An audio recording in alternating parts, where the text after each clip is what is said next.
지난 시간에는 솔로몬이 어떻게 하나님에게서 멀어지게 되었는지에 대해 생각해 보았습니다. 그는 자신의 재임 기간 중에 아버지 다윗 때부터 준비해왔던 성전을 완공했습니다.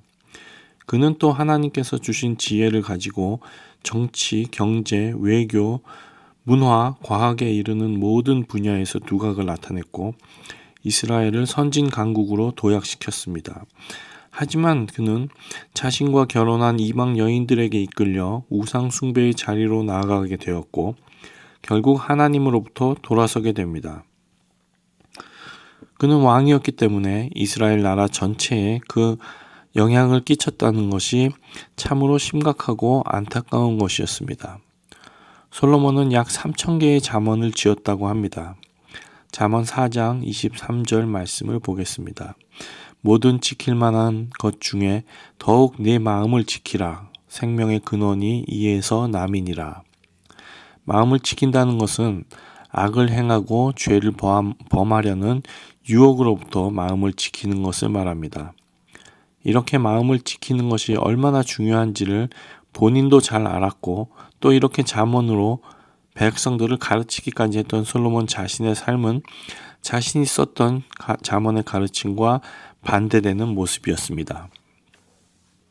열왕기상 11장 3절 4절 말씀을 보겠습니다. 왕은 후궁이 700명이요 첩이 300명이라.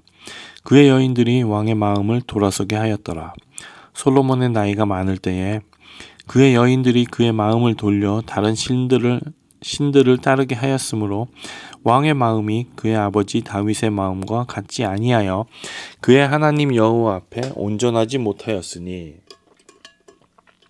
이 두 구절에 마음이라는 단어가 4번이나 나옵니다. 마음을 지키는 것이 얼마나 중요한지 알았던 솔로몬이었지만 정작 자기 자신의 마음은 지키지 못했습니다. 솔로몬이 왕이 되었던 초기에는 하나님을 경외하고 그 말씀을 따랐지만 세월이 흐르고 나이가 많아지면서 그는 자기 마음을 지키는 데 실패하게 됩니다. 보통 올바른 말을 하면 올바른 사람이라고 생각하게 되기가 십상인데 말하는 것과 행동하는 것이 다른 경우가 참 많습니다. 말과 행동이 일치되기 위해서는 마음을 다스릴 수 있어야 합니다. 그것이 쉽지 않다는 것을 우리의 경험으로 잘 알고 있지만 성경에 나오는 인물들의 삶의 모습을 통해서도 발견할 수 있습니다. 우리가 교만할 수가 없는 이유입니다. 마음을 빼앗겨서 하나님으로부터 돌아섰던 솔로몬은 말년에 많은 대적들을 만나게 됩니다. 여로보암 장군은 그 중에 하나였습니다. 사울이 다윗을 죽이려 했던 것처럼 솔로몬은 여로보암 장군을 죽이려고 했습니다. 하지만 사울이 다윗을 끝내 죽이지 못했던 것처럼 솔로몬 역시 여로보암을 해하지 못하고 죽게 됩니다. 솔로몬은 재위 기간이었던 40년 내내 토목공사와 대형 건축을 멈추지 않았기 때문에 그로 인해서 백성들의 삶은 피폐해졌습니다. 백성들은 후임 왕인 르호보암에게 토목공사를 멈춰줄 것을 요청했습니다. 백성들은 솔로몬을 피해 애굽에서 머무르고 있던 여로보암을 불러 자신들을 대표하게 했습니다. 민심은 이미 여로보암을 더 지지하고 있었음을 알 수 있는 대목입니다. 이때 르호보암은 2개의 자문 그룹을 두고 있었습니다. 한 그룹은 솔로몬 때부터 일해왔던 노인 그룹이었고 다른 한 그룹은 르호보암 자신과 어릴 때부터 함께했던 젊은 자문 그룹이었습니다. 노인 그룹은 르호보암이 백성들의 말을 들어주고 그들의 의견을 반영할 것을 자문한 반면 젊은 그룹은 솔로몬 왕보다 더 강력한 철권 통치를 할 것을 권했습니다. 하지만 그 누구도 하나님의 뜻을 먼저 구하지 않았습니다. 결국 르호보암은 젊은 그룹의 자문을 선택했고 그 결과 나라는 둘로 쪼개지고 말았습니다. 그러나 그렇게 북왕국 이스라엘의 왕이 된 여로보암은 자신의 정치적 입지를 다지기 위해 여호와 하나님을 떠나 우상을 섬기기 시작했습니다. 그는 곳곳에 산당을 세워 본격적으로 우상 숭배를 시작했고 제사장들과 예배를 돕는 레위 사람들을 해임시켜 버렸습니다. 그래서 그들은 북이스라엘을 떠나 남유다로 오게 됩니다. 이때 잠시 한 3년 정도 르호보암과 남왕국 유다가 영적인 회복을 경험하게 됩니다. 역대하 11장 16절과 17절 말씀을 보겠습니다. 이스라엘 모든 지파 중에 마음을 굳게 하여 이스라엘의 하나님 여호와를 찾는 자들이 레위 사람들을 따라 예루살렘에 이르러 그들의 조상들의 하나님 여호와께 제사하고자 한지라. 그러므로 3년 동안 유다 나라를 도와 솔로몬의 아들 르호보암을 강성하게 하였으니 이는 무리가 3년 동안을 다윗과 솔로몬의 길로 행하였음이더라. 이 말씀을 통해 알 수 있는 것은 마음을 굳게 하여 하나님을 찾는 사람들이 자신들의 삶 속에서 하나님의 백성답게 살아갈 때 그 영향력이 한 나라와 그 리더에게까지 미칠 수 있다는 것입니다. 이처럼 하나님의 말씀을 따라 살기 위해 마음을 지키고 삶으로 연결하는 사람들의 영향력이 큰 이유는 하나님께서 그들 가운데 역사하고 계시기 때문입니다. 마음을 굳게 하여 여호와를 찾은 자들이 3년 동안 다윗의 길 그리고 솔로몬이 초심을 잃지 않았을 때의 길을 따라 행하였을 때 그 3년 동안 유다 나라와 르호보암이 강성하게 되었습니다. 사람이 대단한 것이 아니라 그들 가운데 역사하시는 하나님이 위대하신 것임을 믿으시기 바랍니다. 이들과 같이 주님 안에서 마음을 굳게 하여 지키고 말씀과 성령을 따라 삶 속에서 행함을 통해 가족과 사회와 나라의 영성을 회복시키고 올바르게 세우는 성도 여러분 모두가 되시기를 주님의 이름으로 간절히 축원드립니다. 하지만 르호보암, 여로보암 모두 결국에는 하나님을 저버리게 됩니다. 역대하 12장 14절 15절 말씀을 보겠습니다. 르호보암이 악을 행하였으니 이는 그가 여호와를 구하는 마음을 굳게 하지 아니함이었더라. 르호보암의 처음부터 끝까지의 행적은 선지자 스마야와 선견자 이도의 족보책에 기록되지 아니하였느냐. 르호보암과 여로보암 사이에 항상 전쟁이 있으리라. 르호보암은 끝내 하나님을 찾는 마음을 굳게 하지 못하고 악을 행하다 삶을 마무리하게 됩니다. 여로보암은 백성들의 마음을 잡기 위해 일부러 하나님을 그들의 마음에서 지우고 대신에 우상을 섬기게 하려고 했습니다. 이 때문에 제사장들과 레위인들을 비롯한 하나님을 따르려는 많은 사람들이 남유다로 가버리게 됩니다. 이때부터 이스라엘은 아수르에 멸망할 때까지 단 한 번도 영적인 회복을 경험하지 못하고 추락만 거듭하게 됩니다. 오늘 저희가 묵상할 말씀은 여로보암에 대한 하나님의 마지막 경고를 전했던 선지자에게 일어났던 일에 대해 증거하고 있는 구절들입니다. 함께 열왕기상 13장 15절부터 24절까지 말씀을 읽어보겠습니다. 그가 그 사람에게 이르되 나와 함께 집으로 가서 떡을 먹으라.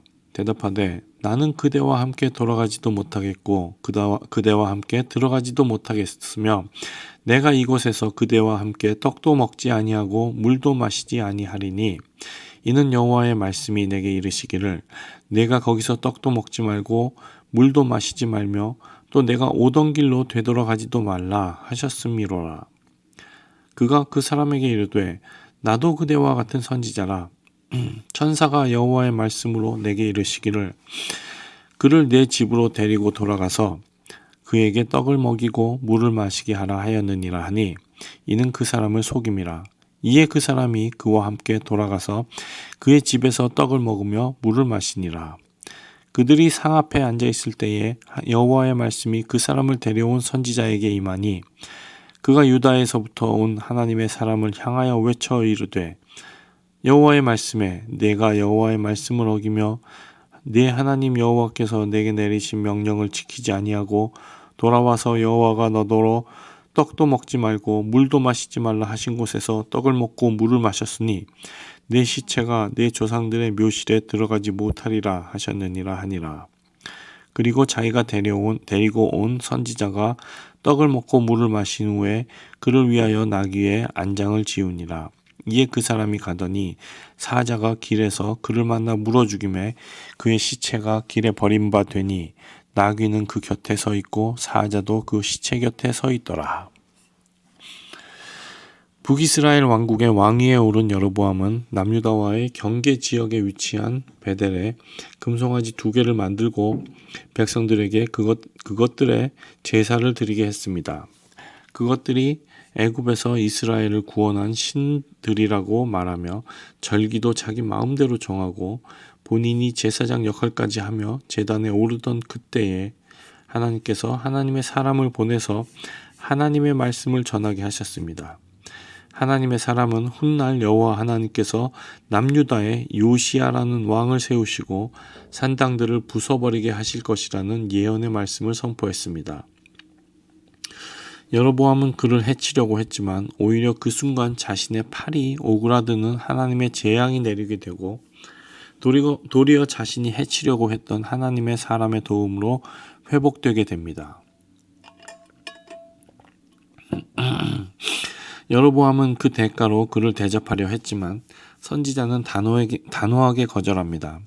하나님께서는 그 선지자에게 떡도 먹지 말고 물도 마시지 말고 하나님의 말씀만 전하고 돌아오라고 명령하셨기 때문입니다.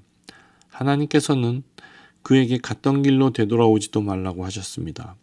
이 당시에는 갔던 길로 다시 돌아온다는 것은 사명을 성공적으로 완수하지 못했다는 의미가 있었습니다. 그래서 반드시 사명을 지키라는 의미로 가는 길과 돌아오는 길을 달리하라고 명령하신 것입니다. 하나님의 사람은 여로보암에게 하나님의 경고의 말씀을 전하고 돌아가는 길에 베델에서 그를 쫓아온 늙은 선지자를 만나게 됩니다. 그 늙은 선지자는 자신도 하나님의 명령을 받들어 그를 대접하기 위해 찾아왔다고 거짓말하며 그를 자신의 집으로 데리고 가서 떡과 물을 먹게 합니다. 18절 말씀을 다시 한번 보겠습니다. 그가 그 사람에게 이르되 나도 그대와 같은 선지자라. 천사가 여호와의 말씀으로 내게 이르기를 그를 내 집으로 데리고 돌아가서 그에게 떡을 먹이고 물을 마시게 하라 하였느니라 하니 이는 그 사람을 속임이라. 결국 하나님의 사람은 그 선지자의 말에 속아서 음식을 먹게 됩니다. 이때 늙은 선지자에게 하나님의 말씀이 임해서 떡을 먹지도 물을 마시지도 말라고 했던 하나님의 명령을 어긴 하나님의 사람을 책망하게 됩니다. 결과적으로 하나님의 사람은 베델의 늙은 선지자의 거짓말에 속아 하나님의 명령을 어기게 되었고 그는 돌아가는 길에 사자를 만나 물려 죽게 됩니다. 늙은 선지자가 왜 거짓말까지 하면서 하나님의 사람을 자기 집으로 데리고 가서 음식을 대접했는지에 대해서는 성경에 나와 있지 않습니다. 아마도 그가 여로보암 앞에서 기적을 행하고 그에게 하나님의 경고의 말씀을 전했다는 소문을 듣고 자기도 유명세를 얻기 위해서 그를 초대했는지 모르겠습니다. 어쨌든 하나님의 사람은 그의 거짓말을 믿고 떡과 물을 마시게 됩니다. 이 말씀을 통해 주님께서 우리에게 주시기 원하시는 교훈은 무엇일까요? 늙은 선지자의 거짓말에 속아 하나님의 명령을 어기게 된 선지자, 즉 하나님의 사람의 죽음을 통해 우리는 하나님의 말씀은 반드시 성취된다는 것을 깨닫게 됩니다. 열왕기상 13장 28절 말씀을 보겠습니다. 그가 가서 본즉 그의 시체가 길에 버린 바 되었고 나귀와 사자는 그 시체 곁에 서 있는데 사자가 시체를 먹지도 아니하였고 나귀를 찢지도 아니하였더라. 하나님의 사람이 죽었다는 말을 들은 늙은 선지자는 사건 현장으로 달려갑니다. 그곳에는 나귀와 사자가 있었습니다. 나귀는 하나님의 사람이 타고 갔던 나귀였습니다. 사자는 그 사람을 물어 죽였는데 시신을 먹지도 않았습니다. 나귀를 죽이지도 않았습니다. 배고파서 죽인 것이 아니라는 말입니다. 사명을 완수할 때까지 먹지도 마시지도 말라는 하나님의 명령을 어긴 선지자만 물어 죽인 것입니다. 그리고 마치 사자도 하나님에게서 먹지도 마시지도 말라는 명령을 받은 것처럼 아무것도 먹지 않고 서 있었던 것입니다. 사자에게 물려 죽은 하나님의 선지자는 여로보암에게 말씀을 전한 뒤 돌아오면서 마음이 풀어졌을지도 모르겠습니다. 그렇게 해이해진 그의 마음에 틈으로 비집고 들어온 속임수에 그만 넘어가게 되었고 하나님의 명령을 어기게 된 것입니다. 하나님의 준엄한 경고와 예언의 말씀을 전하러 왔던 선지자가 하나님의 명령을 어겼는데 아무 일도 일어나지 않는다면 그 자체로 하나님의 경고와 예언에 대한 신뢰와 경각심을 떨어뜨리는 결과가 일어나게 되는 것입니다. 그것은 수많은 사람들로 하여금 하나님의 말씀을 경시하도록 유도하게 될 수도 있는 것입니다. 이것은 사탄이 즐겨 쓰는 수법이기도 합니다. 에덴 동산에서 이브가 혼자 있을 때 접근한 사탄이 여자에게 물었습니다. 하나님이 동산 모든 나무의 열매를 먹지 말라고 하시더냐? 하나님께서는 선악을 알게 하는 나무의 열매만 먹지 말라고 하셨고 먹게 될 경우 정령 죽을 것이라고 말씀하셨습니다. 사탄은 말씀을 살짝 비틀어서 왜곡했습니다. 이에 이브는 대답하기를 동산 중앙에 있는 나무의 열매를 먹지도 만지지도 말라고 하셨고 죽을까 하노라 하셨다라고 했습니다. 정령 죽을 것이라고 하셨는데 이브는 죽을까 하노라 라고 말씀하셨다라면서 역시 하나님의 말씀을 왜곡시켰습니다. 그때 사탄이 선포하듯이 말합니다. 내가 정령 죽지 아니하리라. 하나님의 말씀에 완전히 반하는 말을 합니다. You must die가 you may die로 다시 you never die로 하나님의 말씀을 왜곡하는 것이 사탄의 전략입니다. 오늘 본문 말씀의 배경이 되는 상황은 하나님을 금송아지로 둔갑시켜 백성들을 믿게 만들려는 시도가 일어났던 엄중하고 심각한 상황이었습니다. 하나님의 사람은 여로보암이 위협했을 때에도 담대하게 하나님의 말씀 그대로를 선포했습니다. 하나님의 재앙을 경험한 여로보암이 그에게 먹을 것을 대접하겠다고 했을 때에도 단호하게 거절했습니다. 늙은 선지자가 처음 권했을 때에도 거절했습니다. 하지만 늙은 선지자가 자신에게도 하나님의 말씀이 임했다고 거짓말을 하며 재차 권했을 때 그의 마음은 풀어지면서 속아 넘어가게 되었습니다. 단호했던 하나님의 사람의 마음이 점점 풀어졌던 이 모습은 세월이 가면서 솔로몬의 신앙이 변질되던 과정과 비슷하게 오버랩이 되고 있는 것입니다. 하나님께서 엄중하게 징계를 하심으로써 하나님의 말씀과 예언이 반드시 성취될 것임을 드러내신 것입니다. 그리고 변질된 여로보암에게도 하나님의 심판이 있을 것이라는 예언이 반드시 성취될 것임을 명확하게 하신 것입니다. 이처럼 주님의 사역에는 많은 이의 생명이 달려있는 것이기 때문에 사명을 맡은 자에게 엄격한 잣대가 적용될 수밖에 없는 것입니다. 잘못된 메시지가 전달되었을 때 그 피해가 너무나 크기 때문입니다. 육신의 생명을 다루는 의사의 처방과 판단이 얼마나 중요합니까?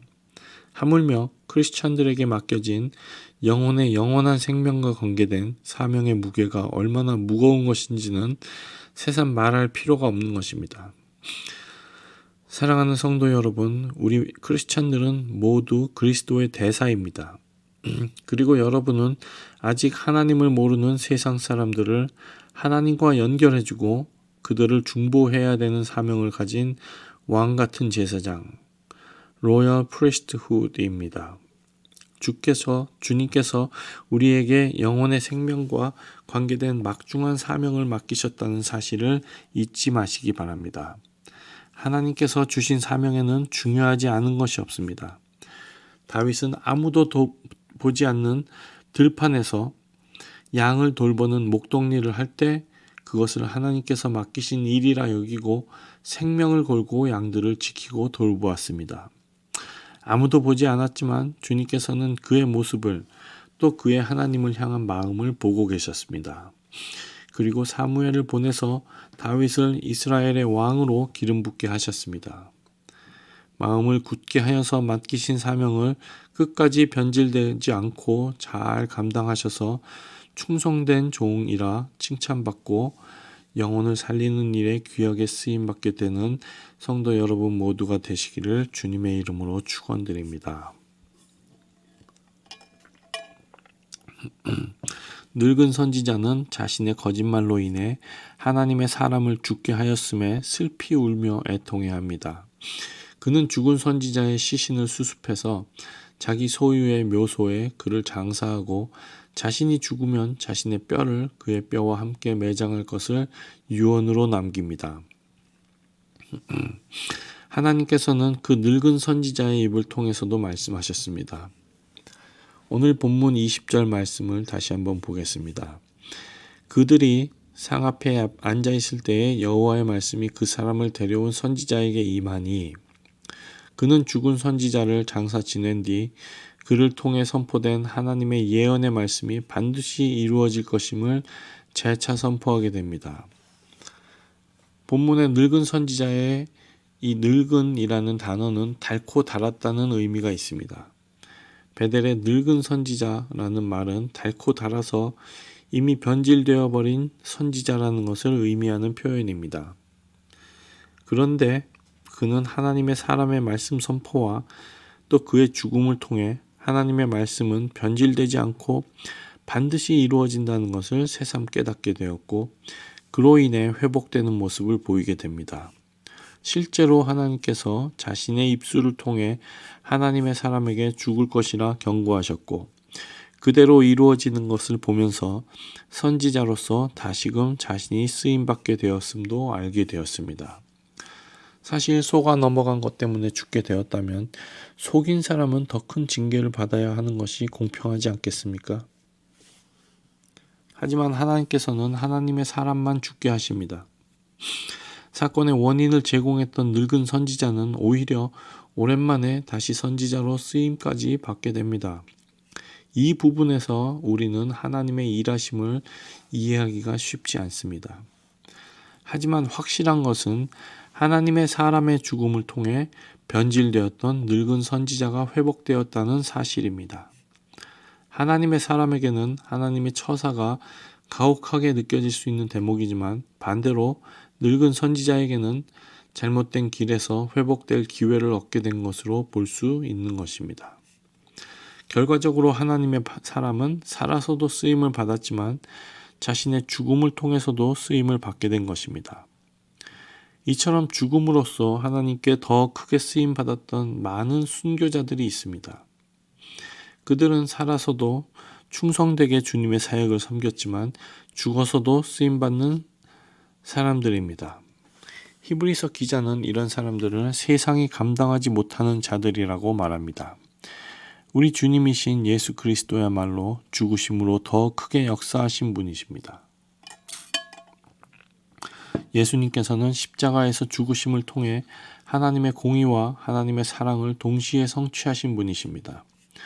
예수님께서 십자가의 죽으심으로 모든 사람의 죄를 대신 지불하셨고 그렇게 하나님의 공의를 완성하셨습니다. 그런 그분을 구세주로 받아들이는 사람마다 죄사함을 받고 하나님의 자녀로 거듭날 수 있게 되었습니다. 또한 예수님께서는 십자가에서 자기 생명까지 우리를 위해 내어주심으로 하나님의 사랑을 완성하셨습니다. 이제 우리는 이 땅에 오셔서 우리와 같은 사람의 모습으로 살아가셨던 예수님의 사랑에도 감사하지만 죽으심으로 우리가 다시 살 수 있도록 하신 주님의 크신 사랑을 더욱더 감사하며 살게 되었습니다. 저는 여러분이 그리스도를 본받아서 크리스찬으로서 끝까지 변질되지 않는 신앙을 가지고 살아가게 되시기를 주님의 이름으로 축원드립니다. 그리고 우리는 주님을 따르는 크리스찬으로서 가치 있는 인생의 마무리가 어떤 것일지에 대해 생각하고 그것을 위해 살아가는 동안에 준비하는 지혜가 필요합니다. 크리스찬으로서 많은 다른 사람에게 유익이 되고 선한 영향을 끼치며 주님께 영광을 돌릴 수 있는 인생의 마지막을 위해 미리부터 생각하고 준비하시는 성도 여러분 되시기를 주님의 이름으로 축원드립니다. 기도하시겠습니다. 사랑이 많으신 아버지 하나님, 저희들의 마음을 굳게 지켜주셔서 끝까지 변질되지 않는 신앙 지킬 수 있게 되기를 소망합니다. 삶과 죽음 모두를 통해 하나님의 공의와 하나님의 사랑을 완성하셨던 주님의 본을 받아 미리 준비하는 지혜로운 주님의 제자들 되도록 저희를 축복하여 주시옵소서. 감사드리며 이 모든 말씀 우리 주 예수 그리스도 이름으로 기도드렸습니다. 아멘.